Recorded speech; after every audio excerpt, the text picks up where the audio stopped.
Remember searching singlemuslim.com proudly sponsors Single Muslim Live.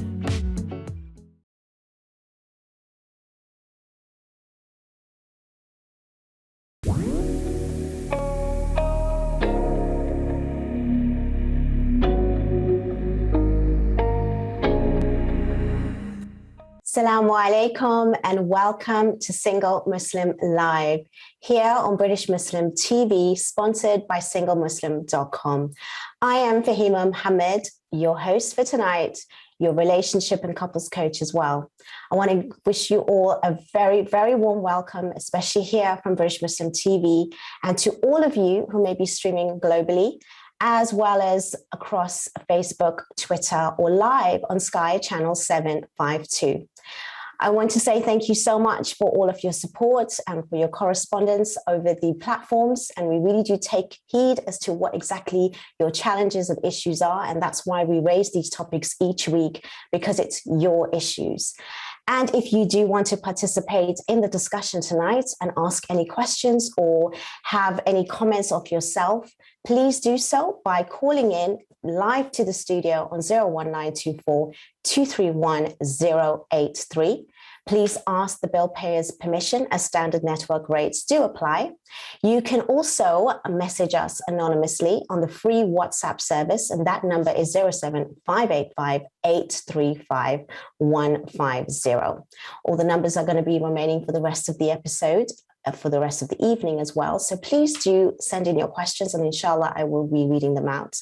Tonight we have with us discussing really another interesting topic. And with me we have Shehzad Hanif. Assalamu alaikum, Shehzad. How are you tonight? Wa alaikum salam wa rahmatullahi wa barakatuh. I'm well, thank you, Fahima. Thank you for the opportunity. It is absolutely amazing to have you today, and what an amazing topic as well. What can Muslim men do to save their marriage? Now, that is a very interesting topic, and I'm really excited to dive into it. But before we do so, could you tell me a little bit about yourself and your work first, please? Yes, absolutely. Thank you. So my name is Shehzad Hanif. I'm the founder and lead coach of Guidance Coaching. And guidance coaching has really been a journey for me. Starting from like 5 years ago, when I was probably at the lowest point of my life, emotionally, spiritually. I'd got sacked from my job. The finances weren't very good. I was relying on help from family and friends, and my confidence was just absolutely in tatters. And I think probably the biggest issue was my marriage, which I was just going through the motions, to be honest. It was just basically for my kids, that I was still in the marriage, and it just, everything just kind of got on top of me. I think getting sacked from my job was probably the wake up call that I needed. I've been on a journey ever since, and I just happened to really, to be honest, stumble upon coaching. And it's been a real blessing for me in the sense that, I've been able to learn some strategies and some tools which I can, really help to take my life to another level. And alhamdulillah, I'm really blessed that I'm able to now help people like globally all over the world, and be on platforms like this with amazing presenters such as yourself. So alhamdulillah, it's really a great blessing. Thank you so much. No, thank you for sharing that with us. It's really amazing to hear your story, as well as, the fact that you've actually turned it around. And that's what we like to hear on this platform, is the fact that people are having real challenges and experiences themselves and how they've turned it around. So you're here with not just experience, but also from your own studies and learning, and the fact that you actually can use this to help others. And this is what it's about. So please do take advantage to call in tonight. Whoever is listening and watching, that would be an absolute amazing to hear your stories, as well as Shehzad has actually shared with us his story. So you mentioned that you actually had some issues with regards to your own relationship. Do you think that is something that Muslim men recognize, as in that's something that they need to actually make an attempt to resolve alongside their partner? Because we do find there's a lot of Muslim women out there that may come to ask for help. They might even talk about it. But with men in general, it might be a little bit more difficult. They're not necessarily, not all, I am generalizing here, but a lot of men do find it very difficult to firstly talk about their personal problems, especially when it comes to relationships, or even ask for help. So how is it that you find that you put yourself in a position to get yourself help, as well as now help other, especially Muslim men? Yeah, it's a great question. Thank you. You're absolutely right. It's difficult for men to open up, and I experienced that. You know, I was reluctant to discuss my personal problems with anyone else. I think it's just the way that we are neurologically wired as men. It's the way Allah created us. And I, really got to a point where I had to put my hand up and admit that things, were just, I just needed help. Honestly, things were getting out of control. And, I went through years of just brushing things under the carpet, specifically in my marriage, but also other areas of my life, just general lack of motivation and not, being the best version of myself, not being able to look at myself in the mirror. Although I was never suicidal or depressed, alhamdulillah, I think that my faith, my relationship with my creator ensured that I never reached a level where it was really difficult to function on a daily basis. But it was just like every area of my life, it was just really, I was lacking. And men do have a problem opening up. And I still remember now, like, contacting therapists, and I just kept finding that there weren't men out there who could help me with my problems, specifically Muslim therapists, Muslim coaches. I'm talking about 5-6 years ago. There was nowhere near as many as what there are now. And even now, there's not that many Muslim relationship coaches or Muslim marriage coaches, that not that I've come across. So I feel like I'm kind of, in a sort of a niche here. There's not really much else, anyone else really offering this type of service for Muslim men specifically. So it's I totally agree. Muslim men definitely need help and find it hard to open up. And I was no different. I love that you said that, because it is owning up, it's taking accountability, and it actually takes a man to be able to do that, to show that vulnerability, and to actually go and put themselves outside the box and actually go and seek some, guidance and help. And the fact that you're providing that, inshallah, more people are aware of your services and come to you for the specific need. So when it comes to the actual problems that men may face in marriages, that they may not speak about, what would be the most sort of like typical and common issues if they do approach you with their marital issues? What is it from their point of view? Because I always find that it's really interesting that, even as women, it's really important that we understand a man's mind. A lot of the times, we do talk a lot. So, they cannot get away from understanding us to a certain extent, but we need to know what's in your head. What is it that you're saying? I mean, we might say the same words, speaking the same metaphors, but there's different interpretations and meaning. And I think with men and women, it can slightly differ. And I think it's really important that we do understand that there is a different way in which the brain of a mind, a male mind works, and the logic and the emotion is slightly varied. So what are the typical problems that you will find Muslim men that have in their marriages, firstly? Yeah, excellent question. Once again, thank you.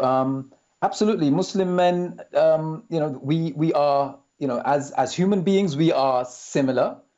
So if we look at Muslim men and Muslim women in terms of the marital aspect of it, it's a union of two people who, and it's like a joint sovereignty. A Muslim marriage is like a joint sovereignty, okay? However, Allah has created us different, physically, and also in terms of our human needs, our psychological needs, our emotional needs. So I feel like men, find it hard to express themselves. Men sometimes find it very difficult to read between the lines. Okay, and I think probably worth just giving a little bit of a kind of a heads up here to our brothers. Some of the things I'm going to mention today, you might not kind of be too happy to hear, but I think it's I think it's only fair and it's only right that me being a man, kind of break it to the brothers, inshallah, in a nice, hopefully gentle way, that we've got some issues, guys. We need to work on in, it's ourselves, in terms of how we understand things and how we understand more specifically relationships and marriages. And there's some things which we're just not wired to do. But inshallah, with practice and with understanding ourselves from a psychological perspective, we can definitely improve. I'm glad you said that. I probably get into trouble saying that about, the way in which you are wired in a particular way and limited. No, but anyway, I'm really happy that we can actually have this conversation. It's an open platform. It's an open conversation. It's a real issue, unfortunately. It's not to say that anyone's less or more. It's just to say that there are different challenges that men and women face, and especially when it comes to their relationships. And all we want is to make sure that you have amazing relationships, and to bring out these topics and to bring out these issues is only to help you move forward so that you don't have to have these problems in the future, inshallah. So when it comes to some of the actual mistakes that men make in their relationships, what would be one of the things that you would say that they need to sort of own up to, as well as raise maybe to their partners or actually for outside assistance? Yeah, absolutely. Great question. I mean, for me, I'm going to cut to the chase. I'm not going to hold anything back. I'm going to share some of the best stuff that I've learned from, some of the best mentors in the personal development industry, both in the Muslim world through some of my teachings with some of the best scholars, but also in the field of personal development, with some of my mentors that I've learned from. Men really need to understand that whatever I believe. So here's a catchphrase, right? Whatever you believe is true. Okay.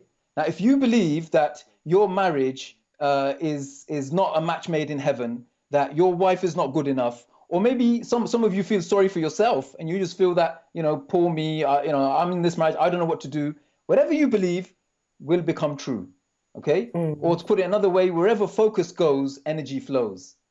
Right. So whatever you focus on expands. So I think that probably is the biggest thing that I would say, the biggest mistake that us men are making, is that we believe that whatever we are thinking in our head becomes a self-fulfilling prophecy. So we need to shift that and start thinking in a more empowering way, in a more productive. I love that, Shehzad. I love that. You're sharing and dropping so much gems right now, and I'm going to use that. But you know what? We're going to go into a break, and I'm going to come back and question you. And obviously, we're going to have much more tips, because this is getting really warmed up right now and really exciting. So please do stay tuned. We will be going into a very short break, but we're going to be back and we're going to be asking more questions to Brother Shehzad. And I hope to see you in a few moments. Take care. Assalamu alaikum.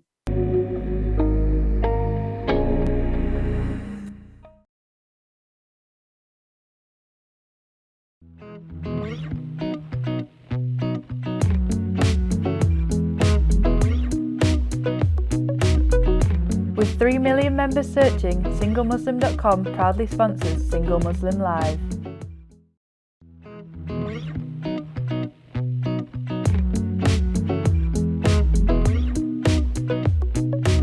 With 3 million members searching, singlemuslim.com proudly sponsors Single Muslim Live.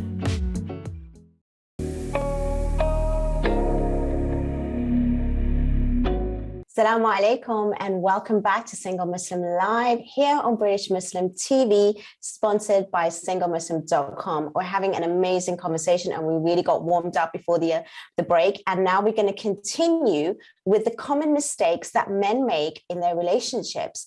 So please, Shehzad, without further ado, please continue, as this was really getting exciting. So I'm really interested in hearing what more you have to say. Yeah, absolutely. So as I was saying, that men need to really change their way of thinking, their perspective, okay? So brothers, whatever you believe will become true. If you believe you're not good enough in your relationship, then that is what will manifest, okay? So like we need to really understand the dynamics of Muslim marriages and how we are, like I said, it's a joint sovereignty, but we are created differently, okay? So there's three things, brothers, that I would really like to share with you here. Right? They're real nuggets, okay?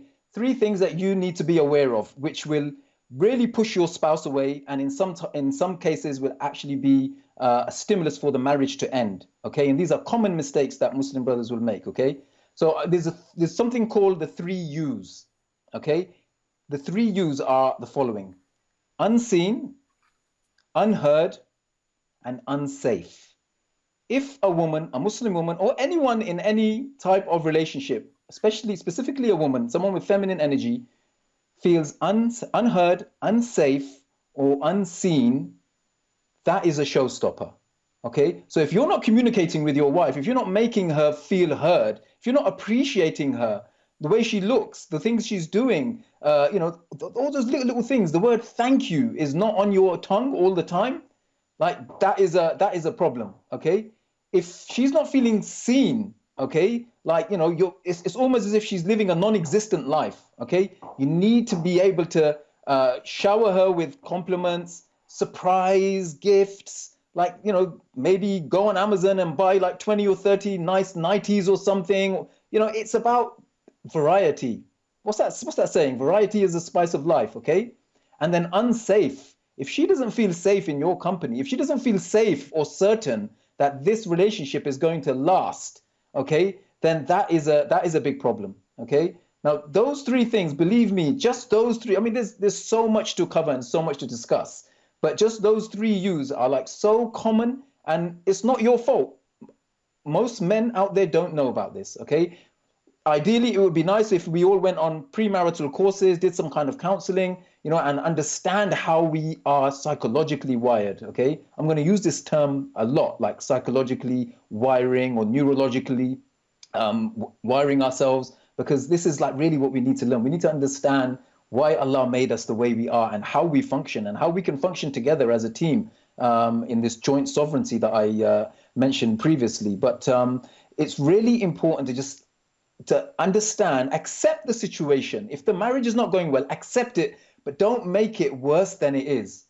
And I think that is such a big problem, okay? Because we act so instinctively based on thought, okay? So we have to try to understand there's a concept here, and I'm going to be throwing a lot at you guys, okay? So I hope that there's people writing something down, or maybe you can watch a replay. I certainly am. No, I love it. So far, I'm writing it down, and it's really important that we do have men like yourself who are actually sort of like kind of role models, and you've been through it and you've actually studied and you've come back to actually make a difference. And this is why it's really important. I love the 3 U's. I love that you use that as a very simple terminology and technique for men to be aware.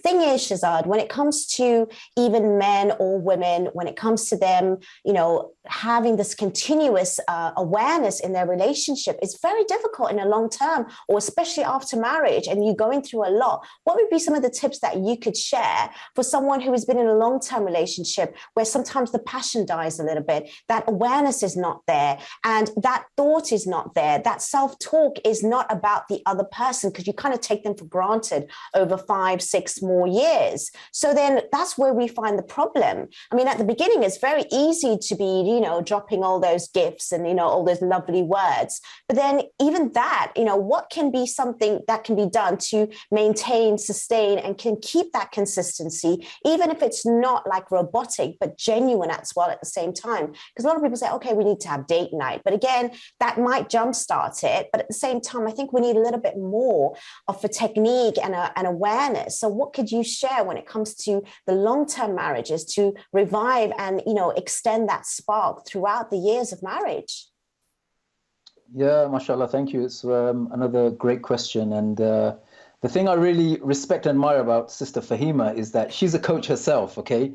So the questions she's asking are very intricate, they're very deliberate, and they allow the person who's answering to give like the maximum amount of value. So you guys are very, very blessed. I just want to say this, okay, to have someone like Fahima as a host, because she's very articulate and very intelligent, and that really helps the audience in terms of you guys getting the value and the nuggets that you need to get the results that, inshallah, that can help you to make that shift in your marriage. And the reality is, so many of you are so disgruntled and so sad about what the situation is in your marriage. But you know what the truth is? If you can make a 2 millimeter shift in the dynamics of your marriage over a period of time, that 2 millimeter shift will really move the needle, because you're then pushing the graph of your marriage in an ascendancy. It's an upward curve, and that 2 millimeter shift will really, over a period of months and years, will help to change the dynamics of that relationship. one very simple, in answer to your question, Fahima, one very simple tip that I would like to share with people is an acronym that we use in our Effortless Marriage program, which I'm the co-founder of alongside my fellow coach, Safia Haq, who I believe may have come on here as well, or maybe coming in the future. So we have a marital program designed for Muslim couples. And within that program, we have an acronym called LOVE, where the L stands for learning about yourself and your spouse. O is for overcoming challenges. V is for vision. And E is for executing the plan. Okay, now let's use the analogy of a car. If you get that car serviced and MOT'd, my car's due for service, right? I went to my local garage and they said to me, "Oh, you've still got a month left." So okay, no problem. I'll come back in a couple of weeks' time or whatever. But why am I doing that? Because I know that if I get my car serviced, if I get it MOT'd, that will ensure the longevity of that vehicle. Okay. Now, similarly, in our marriage, as husband and wife, we need to sit together. Like, maybe like Christmas time is good, okay? Regardless of whether you celebrate Christmas or not, it's a holiday period, right? We all, can use that as an opportunity to set our goals, to reboot our lives, okay? So maybe you need to sit as a husband and wife and go through this love acronym and say, like, where are we in this relationship? What are the obstacles? What are the challenges? What's the pain points? What is the vision for our relationship, right? Like I said at the beginning, these are things that we should do pre-marriage, okay? But you can definitely every 6 months, every 12 months, sit down together and make that roadmap, that blueprint for your marriage. And that really is like a game changer in the sense that, like you mentioned about losing the spark in the marriage, and things become very ritualistic and you're just going through the motions, there's no real chemistry there. That tends to happen when you stop contributing towards a relationship. When you stop doing that, service, that MOT, your relationship needs the same. It needs to be reinvigorated, okay? So if you're not contributing, like for example, let's take big business. If you're in business, there's two things that you need to really be successful in business, okay? There's two amongst many, but two key things are innovation and contribution. If you're not innovating in your business, thinking about new ideas, you're not up to date with technology and what's going on, okay? And if you're not contributing to your audience, to your clients, you're not treating them like family. Like I make dua for my clients. I make dua for them, like, Ya Allah, bless them, make things easy for them, because they're like my family. They're a part of me. They are the people who have put me in the position that I'm, in today, where I can help people on such a global scale, right? So like, you got to really innovate and contribute in this relationship. And the LOVE acronym is great in that regards, because I think it really helps you to just restock, reset that whole relationship. Where are we? Like, what do we need to learn about ourselves and each other, and then really put a strategy or plan together and then just execute. Once you make an intention. Yeah, that absolutely. is amazing. I really do love not just the way in which you keep it very simplified for people to follow, especially with the 3 U's and the LOVE acronym, but the fact that, we are definitely learning about a man's mind, how they put the effort into their car, which they love, into their business and their work, and how important it is that a man's contribution, like you said, to their relationship, because it's always, majority of the time, left up to the women, especially in our Muslim community, in order to fix it, make it work. And even other women, especially the elders, might say, well, no, it's up to the women. But you are now breaking ground by actually saying that it does take two, and a man's responsibility is not just protectors and providers, but also stepping up into helping to make that relationship work. And I think that's a really important takeaway for this long-term marriage to last, where two people are making just as much effort, and the contribution from a man is just as important. So when it comes to the contribution that men should have, what kind of things can they do in order to contribute other than the awareness, something practical? Now we're going into them, having the awareness, the acknowledgement. What are the practical steps that they can take? Okay, so one practical tip that I would like to share, actually, let me share some keys. So I'm going to give you 6 keys now, and this is specifically for brothers, but sisters can use this as well. And although we're focusing on the brothers today, believe me, sisters, there's a lot of things that you're not doing right, and there's tips and there's keys for you as well. But maybe Fahima will have to invite me on a second time round to have a separate discussion. Today we're focusing on you, brothers, so there's no getting away for you today, okay? So here's some keys for you to be able to really like turn things around, right? Doesn't matter how bad things are, right? If you implement these, let me give you 6 keys, okay? Number 1 is certainty. Okay, if you make I'll tell you what, I'll read the 6 out now, and then maybe inshallah we'll elaborate on them a little bit more in due course. So number 1 is certainty. Number 2 is significance. Number 3 is variety. Hope you're writing these down.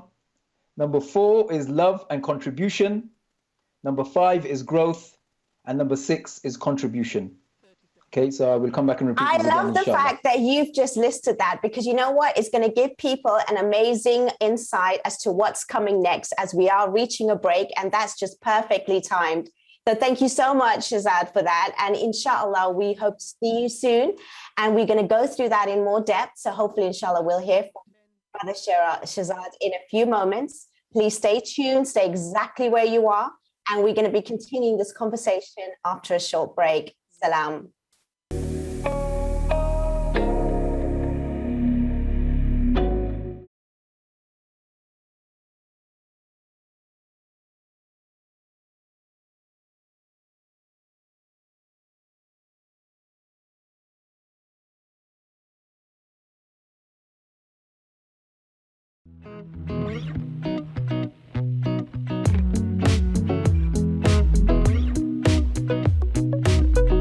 With 3 million members searching, singlemuslim.com proudly sponsors Single Muslim Live.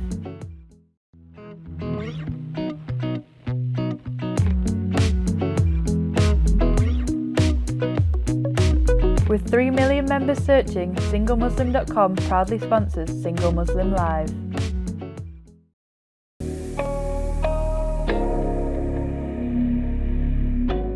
Assalamu alaikum and welcome back to Single Muslim Live here on British Muslim TV, sponsored by singlemuslim.com.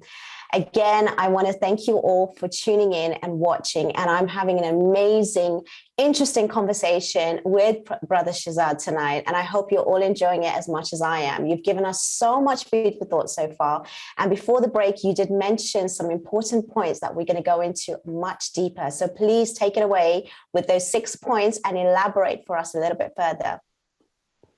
Yes, thank you, Sister Fahima. So at the moment, we're really focusing on psychological triggers, psychological like biohacks that the brothers can use, inshallah, to revive the fortunes of their relationship. Okay, there's also spiritual triggers, spiritual hacks that you guys can use, inshallah, which we'll try to cover, inshallah, before the end of the show. But as I was saying, so there's 6 human needs, okay, which I listed, which I'll quickly repeat again. So it's number 1 is certainty, number 2 is significance, number 3 is variety or uncertainty, number 4 is love and connection, number 5 is growth, and number 6 is service and contribution.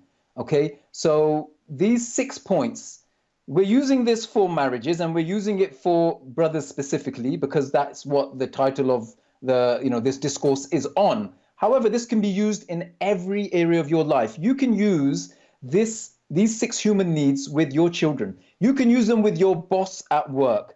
You can use them on yourself. Like if you're feeling depressed and sad, you can look at these 6 keys and try to implement them on yourself even, okay? You can use them in your deen, in terms of your relationship with your creator or whatever your belief system is, okay? So those 6 points, number 1, let's go through them very briefly one by one. So significance, okay? How significant do you make your spouse feel? Does she feel like important? You know, is she made to feel like she is the queen of your life, of your house, of your marriage, of your home, right? So significance is like, it encompasses so many different things. You know, I touched upon things like compliments. You know, just it doesn't cost anything to say thank you, and doesn't cost anything to tell your spouse that she looks beautiful, you know, and the food was amazing. If she's cooked for you, if you're really lucky that she's cooked you a meal, you should be grateful and say thank you, rather than complaining that, oh, it was okay, or you don't even give a comment, or you complain because it was too much salt. I mean, this is just like absolutely unacceptable, right? You can't you can't make a person feel insignificant in a marriage. And there's so much more to say, but for the, for just to keep things brief, inshallah, I'll just touch upon, just scratch the surface here. Number two is significance. Sorry, yes, significance. Yeah, number two is significance. No, sorry, that was number one. I mentioned that already. Number two, certainty. How certain are you making your spouse feel? How certain is she that she has got someone for the rest of her life? Her Prince Charming. Like, she doesn't have any concerns, any worries that that her husband doesn't find her attractive, or he isn't committed, or maybe he's not as as committed to the relationship as what he once was. Certainty is absolutely massive for a woman, in terms of, like, it's a fundamental human need. Okay, like, you've got to make her feel like she is the one. She's special. If you're not doing that, then you need to up your game, because this is you don't get many chances in life. Okay, there's only usually one shot at marriage. Okay, for most people. So you've got to try and make the best of it. Make them feel certain, right? Give them certainty. Number three is about giving that variety. I talked about going on Amazon and buying 20 nighties or whatever, buying some gifts, some nice perfumes, spoiling them, right? Learn about her love language and communicate with her in that love language. So, for example, I used to have a lot of problems with my wife in terms of communication. So I got married with someone from back home in Pakistan, and there was a lot of communication barriers there. And one of the ways I've managed to overcome, or I can manage it better now. I don't claim to be, like, out of the trenches by any stretch of the imagination, but alhamdulillah, I've got keys now, psychological keys, spiritual keys, which I can use, which can help me which I can leverage to help to really push things in a positive direction. That's really what I want for you guys. This is what I'm spending this time here. That's what Fahima's here. We really want you guys to be able to realize that things aren't as bad as you make it out to be. Okay, so variety is so key. Making your spouse, surprising them. Sometimes take them out somewhere without telling them where you're going. Take them to the beach, take them to a nice restaurant. Everything doesn't have to be planned. Sometimes you can do things unplanned. Buy them something nice, buy her a nice car or something if you can afford it. Like, use your imagination, guys. That sometimes it's just like, you're just like sitting there, like, thinking. You're so imaginative, right? Let's be honest here, right? Brothers are really good at planning their weekends. If we were half as good as planning our marriages as we are with our weekends, mashallah, the sisters would never complain. They wouldn't have any cause for complaint. Spoil your other half. Take her out somewhere. Don't have to always plan things. Don't always have to ask her opinion for everything. Just, stand up and be counted, right? So that's variety. Number four is love and connection. Okay, love and connection, the sense of touch. For some people, their love language might be physical touch. So there's got to be lots of hand holding, lots of hugging. There should be intimacy between husband and wife at least once or twice a week. There's research that really goes a long way to show that marriages that do have intimacy, in terms of intimacy, in terms of from a bedroom perspective, that really helps to maintain the longevity of that marriage. And you can't always necessarily wait for your wife to take the first step. Sometimes the brothers have to say, you can't say, oh no, well, she's not interested. You got to sometimes be, a little bit, you take the initiative, be a little bit imaginative, and you've got to really think outside the box sometimes. It's not necessarily always about a case of, oh, let me just get flowers and chocolates or whatever, and that will make her happy. Not necessarily, okay? It's sometimes just thinking outside the box, being imaginative, love and connection, having that quality time together. Fahima talked about date nights. That's a great concept, but then you've got to do it consistently, right? That's the key thing. People do it once and then say, yeah, it was okay, but they never really get back to doing it again.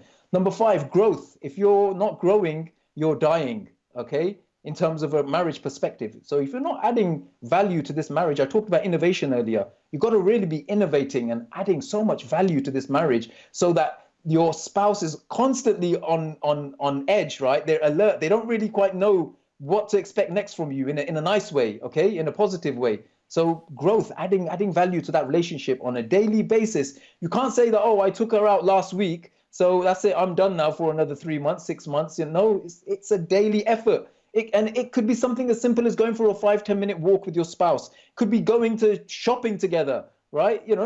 Tesco's, whatever, right? It doesn't have to be something really, really amazing and expensive, but it's quality time, and it's thinking about, thinking outside the box and growing together. If you're not growing as a relationship, you're dying on a constant daily basis. And then the sixth point, last but not least, service and contribution. How are you serving this contribution? Okay, there's a catchphrase which one of my mentors use. He says, trade your expectations for appreciation and everything will change. Stop thinking about what she is not doing right. Think about all the beauty in her. Think about all the good things that she does for you. Think about the fact that she's preserving her chastity, okay? That she doesn't badmouth you, to others. That she covers up, she covers up your shortcomings. Okay, if she was to expose everything about you, then you might not be so popular in the mosque. You might not be so popular amongst your friends. You might not be so popular in the community. Okay, so there's a lot of good in your spouse, which you need to understand. And with service and contribution, when you have a mindset that I want to contribute to this marriage, not take, I want to give, I want to serve. I am a khadim. I want to serve. When you have that type of mentality, when you have that type of mindset, then that really can help to change the dynamics of your relationship. I think that even if we stopped here, Fahima, I think that the brothers now, mashallah, have got some real gold. Like in terms of nuggets, they got some gold now which they can absolutely use. Agree. I absolutely agree. As you were talking, actually, I was just trying to think back to some of the complaints that we do have from women, especially, and they're probably loving you right now if they're listening to it. And obviously, a lot of the men, they just don't have that awareness, or they don't think that it has to be something consistent when it comes to relationships, and how much involvement and contribution a man makes to that relationship is not one-sided. And that's why we're having this conversation today, because it really does take two smart people who are able and capable that needs to put in the effort. And the thing is, it does, the things that you raised about, making a woman feel certain, wanted, acknowledged, these are such simple things and acts that, that can really change and turn around your relationship literally overnight. So I'm really, really appreciative of everything that you've said and what you've shared so far. And you're absolutely correct that these simple steps, if they were actually implemented on a daily basis with thought and action, then your behaviors will change, your outcomes will change, and your relationships will really flourish. SubhanAllah, I really love the way in which you've laid this out, and you've set it in such an easy format that nobody can complain that it's out of order, or it's, impossible, or it's definitely not doable. That's what I love. I love the fact how practical it is, and nobody has any excuse to not have any takeaways from this. And you've really shared so much so far. I'm absolutely loving it. There was other points that you wanted to raise, which is more spiritual level. Could you maybe elaborate a little bit on that, please, Shehzad? Yeah, absolutely. Absolutely. Thank you. So, by the way, these 6 human needs, right? Sisters, you can use this as well. Okay. It just takes one person to take the initiative, right? And the whole dynamics of the relationship can change. Rather than waiting for the other person to take the initiative, why don't you take the first step? I mean, I've given you guys some keys here, mashallah. I mean, if you were to start implementing like the 3 U's, for example, okay, so sisters, just for your benefit, before we go to the spiritual, I'll just give you the 3 C's, okay, just so that we get a bit of balance here. Don't want brothers thinking that this is one-way traffic. Sisters, there are 3 C's, okay? If you can avoid these 3 C's, inshallah, your husband won't even think about ending this relationship, okay?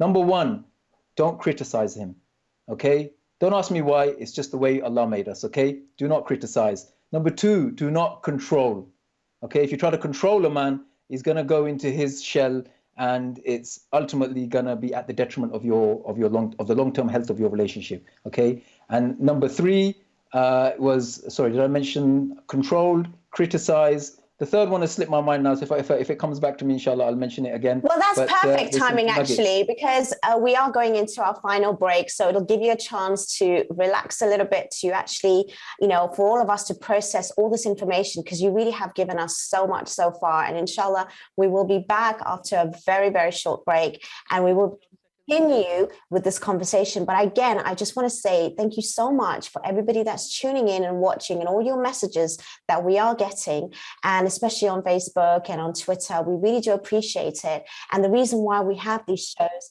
is because you are asking for these types of topics, and we are providing it. And inshallah, you're getting a lot of benefit from tonight's episode, especially. And I hope to see you in a few moments, where we will discuss more with Brother Shehzad. Assalamu alaikum. Take care.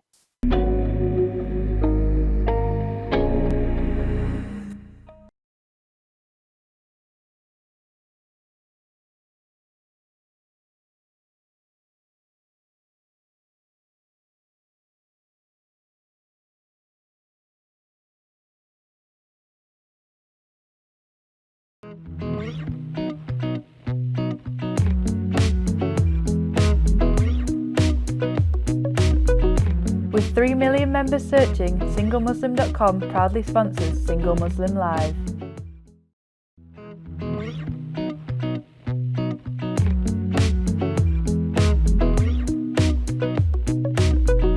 With 3 million members searching, singlemuslim.com proudly sponsors Single Muslim Live.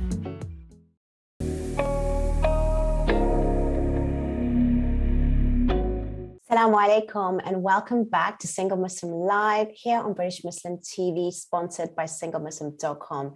We're here on the final part of this episode. It's gone so quickly and we've taken away so much from Brother Shehzad.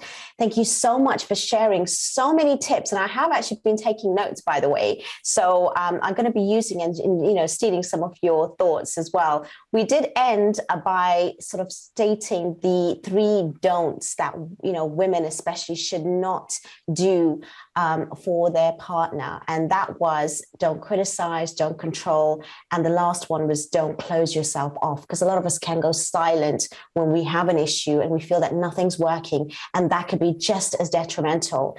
So do you want to go into this a little bit deeper, Brother Shehzad, and then we can move on to the final part of what exactly that we need to do and realize, especially for our male gender for tonight, because this is a real treat for you guys. Honestly, I love everything that you've said, and it only takes a man to really wake you up. So you know what? I'll take it away, please.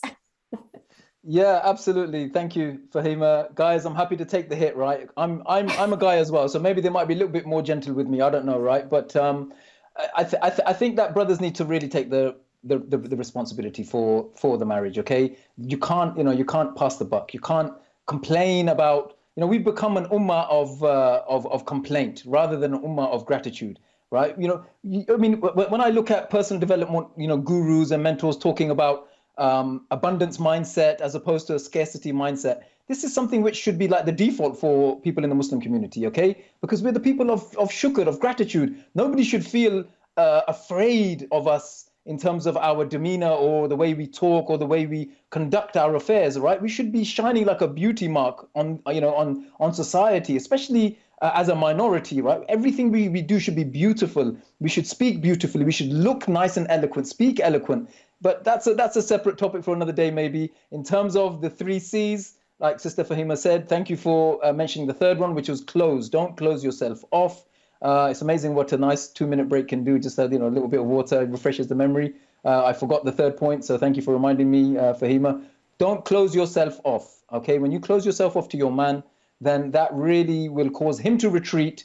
And as I said previously, the long-term health of the relationship will not really, it won't be a level 10 relationship. It'll be a relationship which you could still maybe get by, but it won't be optimum. And we want all of our relationships, all of our marriages to be a level 10, okay? Because we only live once, right? So why should we only, why should we accept something which is half baked or not, as good as it could be? We should aim for the best. And as Muslims, we know this already. It's part of our deen that we strive for excellence, okay, in everything that we do, in deen and dunya, okay? So I hope those 3 C's were beneficial. I just wanted to redress the balance a little bit, just to give a little bit of add some fairness to the discussion, inshallah. But hopefully we can do something specifically aimed at the sisters and some tips for yourselves, for your good selves next time, inshallah. Moving on to some spiritual tips. Firstly, I just want to mention I'm not a scholar, I'm not an alim. Okay, I'm just relaying things that have worked for me personally in my marital life, in my life in general. And also for my clients, I've had some amazing results. And these spiritual, there's many, but I'll touch upon a couple, inshallah. There's so much here to discuss, right? Like I said, we're scratching the surface. We need to really speak, on a consistent basis. I mean, you need to really have someone who you can make yourself accountable to. Honestly, in order for you to be able to implement all of these things that I've mentioned today, even if you were to implement one thing that I've said today, it would change the dynamics of your relationship. However, the problem is people aren't able to maintain it. Okay, how do you maintain it? That's by having someone there to make you accountable. And inshallah, maybe we can touch upon that in the end. But in terms of some spiritual remedies, some tips that I would like to share, one thing that I really would recommend is giving sadaqah. Okay, put let me give you a very simple. I love to keep things very, very simple. Okay, it's the whole essence of my work that I do. That everything is simple, that anyone can understand. Okay, it doesn't matter how tough and difficult the concept is. I will try to break it down so that everyone can. So that I can understand it. If I can understand it, I went to school. I didn't do particularly well. I didn't get very good GCSEs or anything like that. Okay, so I use myself as a barometer. If I understand it, I think inshallah the common layman on the street will be able to, the common person on the street will be able to understand as well. Okay, so sadaqah is charity. Okay, let me give you a very simple remedy. Get a small box, okay, and keep that aside and just put some amount of money, 10p, 20p, 50p, a dollar, a cent, whatever currency, wherever you are in the world, like put a small amount which is affordable for you on a daily basis. Okay, every day, put that money in that box, pray 2 units of prayer, 2 rak'ah. Okay, I heard something very beautiful earlier. A sheikh was speaking and he said, there's something called the 3 twos. Okay, here's another nice anecdote for you all. Okay, 2 tears. That's the first 2. The second 2 is 2 a.m. Okay, so 2 tears, 2 a.m. And the third 2 is 2 units of voluntary prayer. Qiyamul Layl, Tahajjud, Salatul Haja, whatever you want to call it, okay? The 3 twos. If you implement those 3 twos, okay, for some of us, it's difficult to get up at 2 a.m. in the morning. Like, do it before you go to sleep. Put that charity in the box. Pray those 2 nafil, those 2 voluntary units of prayer. Raise your hands. And if you can't shed those 2 drops, those 2 tears, then just pretend like you're crying. The game that we're doing here, the essence of what we're trying to do here is to invite Allah's mercy, invite Allah's blessings, is to humble ourselves before our Creator. Oh Allah, I'm nothing. I know nothing. You know everything. Okay, you're the all healer. You're the all hearer, the Creator of the heavens and the earth. You know my condition. You know how weak I am. You know my situation. Ya Allah, I turn my affairs over to you. Okay, so when you're invoking His help, you're beseeching Him for His help, okay, then will He not help you? He never rejects a prayer, okay? So like you have to really humble yourself. You have to humble yourself, you have to ask, you have to make a lot of dua, profuse, and it has to be done. Here's the secret. You got to do this every day. It's the small actions that Allah loves, the small but consistent actions, okay? What happens, what I, would do in the past, and still sometimes we fall into this trap, is that we'll make one big concerted attempt. We'll pray for 10 minutes, 20 minutes, an hour, all night, maybe some of you, and then after that, it's like, I was up all night last Friday, night of Jummah, what such a blessing night. I was making all this prayer, but nothing came of it, Astaghfirullah, like who are we to make a judgment? He knows what's best. How do we know how many calamities He's pushing away from us through our prayers? Just because we don't have visibility of the unseen, it doesn't mean that we can make a judgment, okay? So like, make that action small, make it consistent. Like I said, get that box of charity, put some money in there, a small amount, and every day, like, just make dua. Ask Allah, ask Him to help you. It's so common now to hear brothers and sisters say, oh, yes, I make dua every day, I'm making dua. But dua nowadays, to be honest, is not being made with conviction. Dua today is not being made with certainty, okay? Dua nowadays is like very real. It's very ritualistic, to be honest.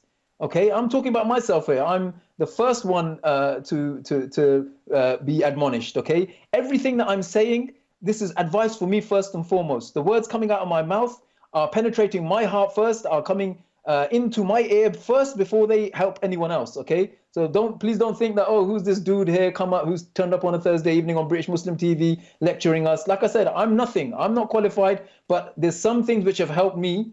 Okay, and help like hundreds of thousands of people around the globe, and I'm sharing them with you, and it's up to you whether you take it or not. So there's my spiritual disclaimer as well. Okay, whatever I'm saying, if you think it's right, it's right. If you think it's wrong, it's wrong. Take it or leave it. It's up to you. Okay, but daily sadaqah is amazing. Okay, that's number 1. Fahima, do you want me to do you want to jump in? Yeah, no, I resonate with everything you're saying, and the reason why I gave you the time is because I do actually appreciate what you're trying to do, because a lot of the times we do actually just forget that, our marriage is a blessing, but it doesn't become a blessing unless you actually put in the work, put in the effort. And like you said, you need to be consistent. And I think the best way that you described that we do need to actually is to humble ourselves in front of our Creator and to take those extra steps aside from the actual fundamentals that we have to, and the obligatory. We have to do the extra in order to receive what we desire. And sadaqah is an amazing way of doing it. The extra salah is amazing. And you actually turning to your Creator does make a huge difference on your troubles, and especially in your relationships. If you want to, even as men, be successful in your business and to actually drive and be an influencer, it really does start at home. If you cannot make it at home, that's what I always say, then you're not going to survive in that outside world. But people look at it in the opposite terms. And so I'm really glad that you came on tonight to share all of this. And it's been an absolute pleasure. Really vital information, very simplified from really complicated psychological strategies that you've broken down so that everybody can take away from this. And we are coming towards the end of the show. We do have another 5 minutes left. I do want to give you the opportunity to share your personal details plus some takeaways as well with regards to anyone who is struggling and thinking of maybe their relationship as being a real challenge, a real difficult time. And what would you finally like to share and maybe give some insight? But start off with, how would people also try to reach you as well? Yeah, thank you for that, Fahima. And I think it's really, really important that people understand that we've got to be easy on ourselves. We've got to be less harsh on ourselves. Whether it's brothers, obviously we're talking about brothers today, but just just calm down, go easy on yourself. We beat ourselves up so much. I remember there was a time, and I'm not ashamed to share this. I love to. Well, we only have a few minutes, Brother Shehzad, so I would love to maybe end with your actual details quickly. How do they get hold of you? I think the easiest way for you to get hold of us is if you either send an email to info@guidancecoaching.net. You can go to my website, guidancecoaching.net, or you can check the Effortless Marriage Breakthrough Experience, which is a program that I've co-founded. Really amazing. And thank you so much for everyone that has participated tonight. And as well as, Brother Shehzad, it's been an absolute pleasure. Thank you so much for everyone that's been watching. Again, we have had an amazing topic tonight with a very, very good subject. And inshallah, we hope to see you next week with another topic and guest. Thank you so much. Assalamu alaikum.